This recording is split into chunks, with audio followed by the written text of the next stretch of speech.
It's also very interesting to see the habits of mind in relationship to brain research. And working with Dr. Pat Wolf, who is an expert in brain research and the translation into the classroom, she has found that there are 8 habits of mind that have their basis in brain research. And what she basically says is that the habits of mind, those habits of mind, are part of the brain's survival. For example, the brain survives, or human beings survive, because they are naturally impulsive. And in our early ancestors, we had to survive because as we were out hunting, for example, we had to be aware of the bears and the saber-toothed tigers and the snakes who were going to attack us, and we had to recoil very rapidly when we are threatened or frightened. And so the human being is, by our natural makeup, we are indeed impulsive.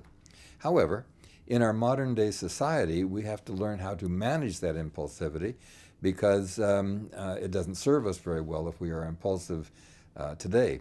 However, we even see some signs of impulsivity as we think about road rage and people who are resort to immediate and unthoughtful ways of responding to conflict and so on. And so the whole notion of managing impulsivity has its basis in brain research. Another is thinking interdependently. Human beings are social beings, and to get along and to survive, we depend upon other people.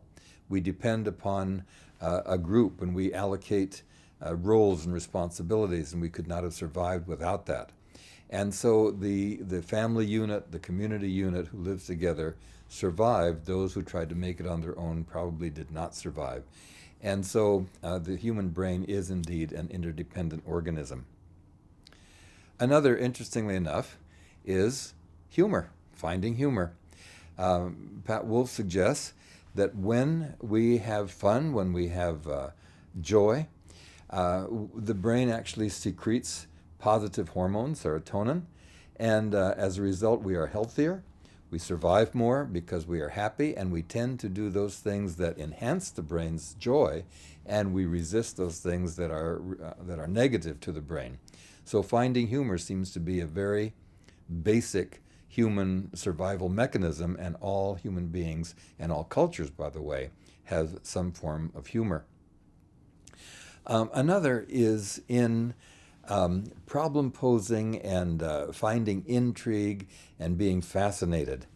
It seems to be a very natural tendency for the human being to be curious and to investigate and to be observant of all of the phenomena in the environment, and then to have that drive to figure out why it happened. That seems to be a very natural tendency.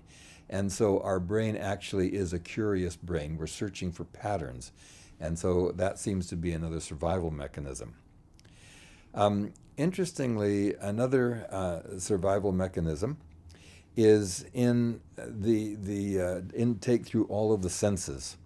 We know that all the knowledge that gets into our brain comes through our sensory pathways: hearing, seeing, tasting, touching, smelling, touching.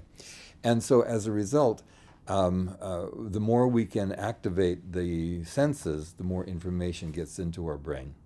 So what we're saying is that another relationship of the habits of mind is found in our brain research, and we're still searching many of those. But we are finding then that there is a correlation between what the brain research says and the habits of mind.